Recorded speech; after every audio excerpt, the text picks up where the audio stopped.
I've been thinking a lot the past few months about this concept of children being in their comfort zone when they're being challenged, and then when that looks like when that challenge has become too big.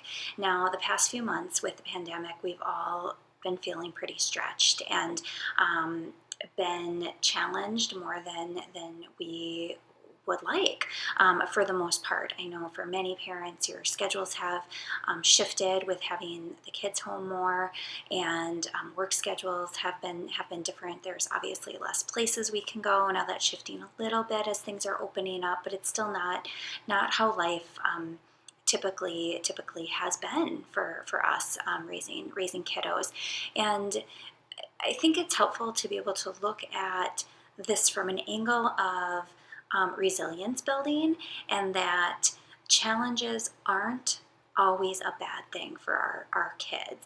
Obviously, we want to make sure that we're putting our children not putting our children in unsafe situations, and that we are taking care of their health needs and physical safety needs. And so, as I'm talking through this, just keep in mind that, of course, that's a given, that we know we're needing to focus on those parts. When our children are in the comfort zone, usually they are pretty happy, they're content. To be honest, we're looking at this one more right now. To be honest, that's when they tend to be easier to parent, when they are happier, and when they end up moving to that challenge zone, it tends to be when something stressful happens. Now, that stress, when you're a little one, it could be as simple as the grown-up saying that the child can't have another cookie or can't do something that they want to do. Maybe they want to stay at the park longer and they can't. It's time to go home. That feels stressful to a child because they were just told, no, it's different than the plan they had. But this is important for our children to spend some time in that challenge zone. If children don't spend time in the challenge zone, now I could say this stands for us too. It's important for us to be challenged too. If they don't, that challenge zone gets really small. And then what happens is, if the child's sitting most of the time in the comfort zone, so for example, if the child has grown-ups that are able to kind of adapt so well to the child that the child never has to be uncomfortable, they're spending a lot of time in that comfort zone. And then when a challenge comes, look at how small that challenge circle is compared to this one.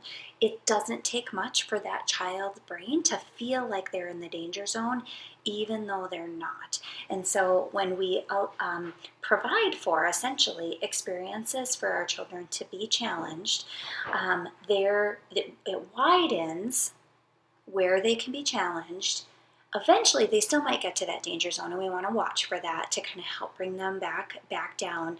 Danger zone doesn't necessarily mean that they are in danger. In fact, most of the time when kids get to the danger zone, they just feel like they're there, and that looks like inconsolable crying. They might be screaming at you. They might be throwing their bodies down on the ground. They might try and hit you.